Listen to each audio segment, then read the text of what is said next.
Bonjour à tous et à toutes. Bienvenue sur votre station préférée, Futur Média Monde.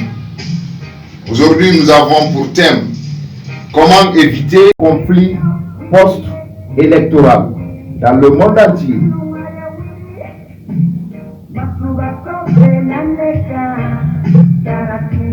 Entre autres, nous allons dénicher les secrets des gouvernants, des opposants. Autrement dit, les gens qui sont à la conquête du pouvoir. Mais avant d'entamer la première partie de cette émission, je vais rapidement me présenter à vous, Souma Ibrahima Kandé, chroniqueur politique. Le thème du jour, comme je vous ai annoncé à mon intro, comment éviter les conflits post-électoraux dans le monde entier, en Afrique, ailleurs. Nous allons d'abord parler sur cette première partie, le comment. Qui parle du comment parle des causes.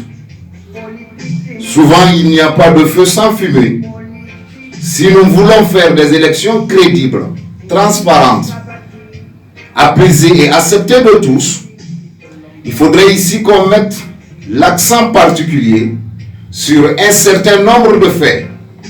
Entre autres, prenons d'abord une définition simple de la politique. La politique est l'ensemble des options prises collectivement, individuellement, d'un gouvernement par rapport à l'exercice d'un domaine législatif, encore économique, culturel, et même par rapport aux relations extérieures. Autrement dit, la politique est relative à l'organisation d'une nation pour mieux gérer.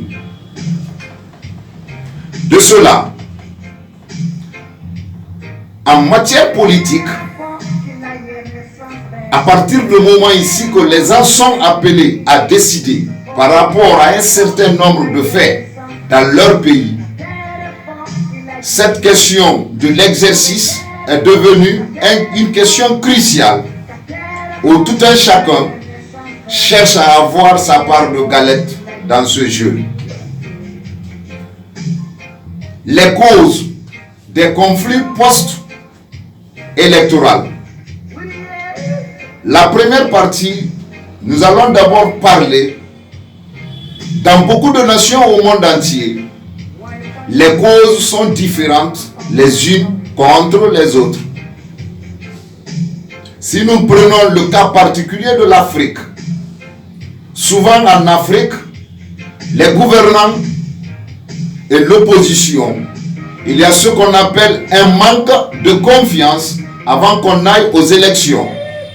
Vous trouverez ici que le fossé est déjà creusé entre les gouvernants et l'opposition. À partir du moment que la confiance est exclue de l'exercice, ça devient compliqué. Et même le peuple, parfois, le peuple n'a ni confiance aux gouvernants et aussi les opposants. Une fois que ces formes sont ressenties sur le terrain, c'est des problèmes. Maintenant, comment éviter ces formes de conflit? 1. Il faudrait que les nations, c'est-à-dire les gouvernants, ont une confiance absolue de la part du peuple et des opposants, qui, par de cette confiance, ils créent en leur sein un climat de transparence pourvu que les élections se passent dans les conditions les plus meilleures et acceptées de tous. Mais à partir du moment qu'il y a un manque de confiance, que ce soit aux États-Unis, en Asie, en Amérique, sachez ici que de gré ou de force, après l'élection, les uns aux autres vont se dire ici que j'ai été léger par rapport à mon droit. C'est parce que dès au départ, il y avait ce qu'on appelle un manque de confiance. 2. Les gouvernants, ils doivent chercher toujours à accepter le droit de tous les mouvements politiques qui concourent à l'exercice de l'élection, que ce soit présidentielle ou législative. Il faudrait qu'il y ait l'équité entre tous les partis politiques. On ne dira pas ici que les gouvernants, puisqu'ils vont se représenter par rapport à un mouvement politique, qu'ils cherchent à alléger les droits de l'opposition. À partir du moment ici que les droits de l'opposition sont légers, c'est un conflit dès le départ. Et si le conflit est organisé dès le départ, il y aurait beaucoup de problèmes à la fin de l'exercice. En ce qui concerne l'opposition, un opposant doit avoir une conviction politique. Et cette conviction politique, si vous en avez, en aucun cas, à l'organisation de votre parti, c'est-à-dire quand vous voulez créer votre parti ne serait pas créé à la base d'une ethnie, mais par contre, votre parti, vous allez le créer, c'est parce que vous avez une conviction politique pour votre pays. Vous avez un projet de société pour votre pays. C'est votre manière de contribuer au développement socio-économique de votre nation. Mais si votre parti, c'est-à-dire votre mouvement politique n'est pas créé à la base d'une conviction, vous n'avez même pas un projet de société, vous voulez seulement venir au pouvoir, puisque par la définition, on dit c'est l'exercice collectif des décisions pour mieux gérer une cité. Puisque le pouvoir, il y a tout dedans. La tranquillité, l'argent, le bonheur, il y a tout dedans. Vous vous êtes garni de cette philosophie pour pouvoir créer votre parti politique. Vous allez passer ici par votre ethnie, c'est parce que vous n'avez pas de conviction politique. Vous n'avez pas de projet de société à mettre au profit du peuple. Et généralement, c'est le cas, par exemple, en Afrique. C'est pourquoi, à l'entame de cette émission, je vous ai toujours dit ici que les causes sont différentes les unes contre les autres. À partir du moment qu'une classe d'opposition a construit la base de son mouvement politique par rapport à l'ethnie, ou par rapport au régionalisme, ou par rapport au tribalisme, il y a une forme de division qui va s'installer au sein du peuple. Et quand une fois le peuple est divisé,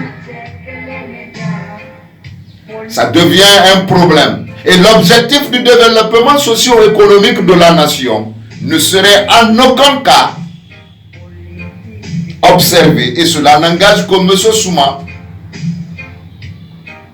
Car d'après un gestionnaire de ressources humaines, c'est l'efficacité collective des gouvernants, des peuples et de l'opposition qui peuvent avancer une nation. À partir du moment ici que cette efficacité collective est mise en danger, on ne parlera pas du développement et ni de démocratie. Les gouvernants, que ce soit en Asie ailleurs, au monde entier, ils doivent observer une neutralité par rapport à un certain nombre de choses. Respecter le droit de l'opposition. Si le droit de l'opposition est respecté, les conditions de transparence sont créées les uns aux autres ont confiance à leur prochain, il n'y aura pas assez de difficultés.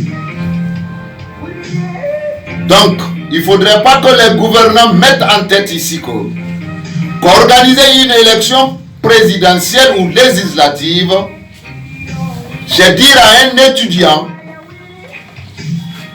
va te faire composer.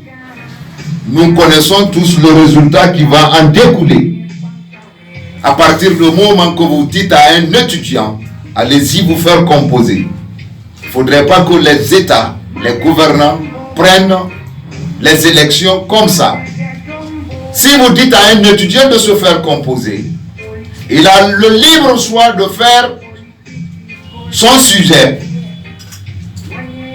de se surveiller lui-même, de corriger ses copies et après donner son résultat. Est-ce que l'étudiant va se faire perdre? C'est toi, auditeur, qui m'écoute. C'est à toi la réponse. Donc, il ne faudrait pas ici que les gouvernants prennent les élections comme si c'est un devoir confié à un étudiant qui se fait composer lui-même. C'est les formes pareilles qu'il faut éviter. Pendant ce temps, je vais laisser souffler un peu mon technicien, M. Gassi, de nous remonter un peu en musique. Et après, nous allons entamer la deuxième partie de cette émission.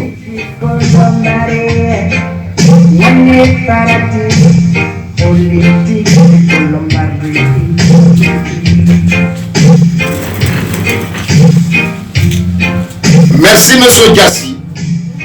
Mon technicien de 108 boutons, il se bat au four et au moulin.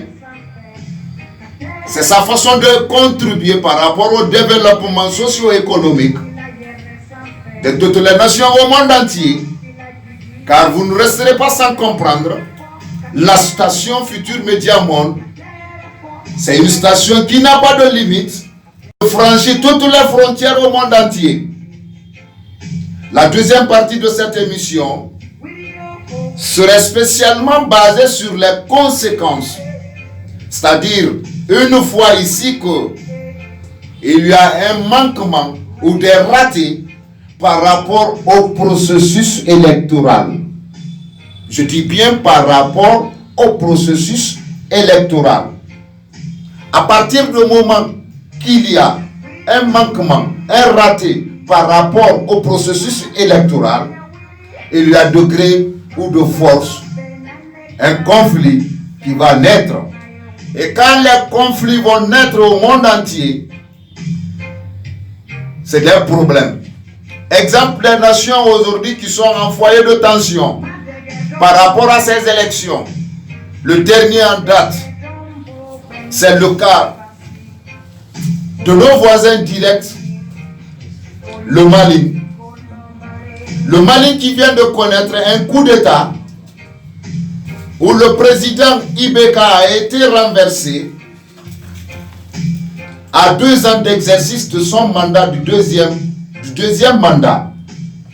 Une situation que nous déplorons car c'est un recul pour la démocratie au monde entier et très particulièrement en Afrique. Vous ne resterez pas encore sans comprendre le cas de Biélorussie. Le président organise les élections. Mais puisque, à l'entente de cette émission, je vous ai dit, si l'opposition, le peuple, n'a de confiance à l'égard des gouvernants, ça devient un problème. En Biélorussie, là-bas également, les institutions internationales au monde entier demandent jusqu'à ce que le monsieur reprend les consultations électorales. Un problème. Il y a d'autres nations qui se préparent actuellement pour aller ces consultations. Si nous prenons par exemple le cas de l'Afrique, la Guinée se prépare, la Côte d'Ivoire se prépare, le Burkina Faso se prépare. Un bon nombre de pays pour ne citer que ces nations en exemple. Si les élections sont organisées dans les conditions les meilleures, nous allons le conjuguer avec toute aisance qu'il n'y aura pas de problèmes. Mais d'ailleurs, à l'entame du processus d'abord, il y a un manquement, des ratés par rapport à un certain nombre de choses. En Côte d'Ivoire, on parle de la représentativité encore du président en exercice, c'est-à-dire Alassane Dramane Ouattara, qui cherche à se représenter pour une troisième fois. Malgré certaines personnes jugent cette façon de sa représentation comme si c'est une nouvelle république d'un premier mandat. Le même cas est possible en République de Guinée. Le professeur Alpha Condé, qui est presque à la fin de son deuxième mandat, mais puisqu'il y a eu changement de constitution dans ces deux nations, il parle en Guinée, on parle d'une quatrième république, d'un premier mandat. Mes auditeurs fidèles à cette station Futur Média Monde, vous connaissez bien ici que lors du changement de la constitution de la Guinée, les grosses lendrées en politique n'ont pas participé à cette élection. Donc déjà, le fossé est creusé entre l'opposition et le gouvernement de la République de Guinée. En âme et conscience, est-ce qu'il serait facile d'éviter un foyer de tension? C'est à toi, l'auditeur qui m'écoute, de réagir par rapport à mes questions. Moi, je n'expliquerai ici que, du fond en comble, les secrets, dénicher, les mettre à vos exercices. C'est à vous de vous positionner. Mais quelle que soit la position que vous prenez, il faudrait ici que la position aille dans l'intérêt global des deux pays, de l'Afrique, ailleurs dans le monde entier. En Côte d'Ivoire, Alassane Dramane Ouattara a changé la constitution avec la participation de plusieurs mouvements politiques de la Côte d'Ivoire. À ce point, il n'y a pas eu de difficulté. Si j'ai les bonnes souvenances, dès son premier mandat, il avait cherché à changer la constitution avec la participation de tous. Mais là où le bas blesse, il n'y a pas de programme sans programmeur. Il n'y a pas de création sans créateur. Il a tenu une promesse accrue devant le peuple de la Côte d'Ivoire qu'il n'allait pas se présenter de nouveau. Mais malheureusement, nous n'avons pas le programme de la mort, le monsieur dont il avait préparé pour se faire représenter, c'est-à-dire son premier ministre, a trouvé la mort, dans lequel nous présentons toutes nos condoléances à tout le peuple ivoirien et que son âme repose en paix. Après le décès de ce monsieur, en quelques semaines, M. Alassane Dramane Ouattara s'est prononcé de nouveau qu'il est candidat pour venir briguer la présidence encore. Mais cette fois-ci d'une nouvelle république, d'un premier mandat. Mon ami, réfléchissez bien. Vous, nos fidèles auditeurs, qui a raison, qui a tort. Mais déjà dès au départ de l'organisation des élections présidentielles en Afrique, ailleurs en Asie, les gens ont des partis pris. À partir du moment que l'impartialité n'est pas ressentie sur le terrain, cela devient un problème. Ces deux nations prises en exemple en Afrique, prions ici que les institutions internationales, les institutions africaines, je veux parler de la CEDEAO, de l'Union africaine, de l'ONU, de l'Union européenne, puisque c'est des partenaires démocratiques, économiques, qui s'intéressent dans les activités politiques de ces nations, mais avec une impartialité. C'est-à-dire, vous ne soutenez ni Paul, ni Pierre, vous venez seulement, vous tranchez, vous jugez, vous parlez de la vérité, rien que la vérité. Toute discussion qui prend un bon nombre de temps, sachez ici que dans cette discussion, la vérité n'est pas annoncée. À partir du moment que la vérité est annoncée, appelez les uns aux autres à respecter ces vérités. Les conséquences, si une élection post-électorale n'est pas transparente, les conséquences, elles sont désastreuses. Les dégâts matériels importants, les pertes en vies humaines, les brigandages, les cas de vol, bref, la désorganisation totale d'une cité. Mais qu'à cela ne tienne, tous ces mouvements-là peuvent être évités dès à l'entame du processus. Une autre conséquence, les conflits post-électoraux font fuir les bailleurs de fonds, les investisseurs. C'est pourquoi d'ailleurs il y a toujours des chômages galopants dans ces formes de pays, dans ces formes de continents. L'Asie, l'Afrique. Donc cette deuxième partie était consacrée uniquement sur les conséquences. Et puisque les stations c'est le temps qui nous est imparti est là, il ne reste plus qu'à dire aux fidèles auditeurs du futur Média Monde, grand merci d'avoir eu leur temps de nous écouter et de chercher à faire les meilleures analyses par rapport à nos propos.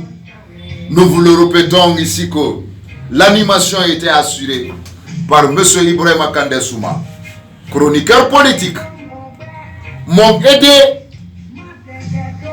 à la réalisation de cette émission l'infatigable Aminata, la spécialiste en caméra, et accompagné de M. des 108 boutons, Aboubakar Gassi. Sachez ici que cette émission se passe sur Futur Média Monde chaque vendredi à partir de 10h, heure locale de la Guinée.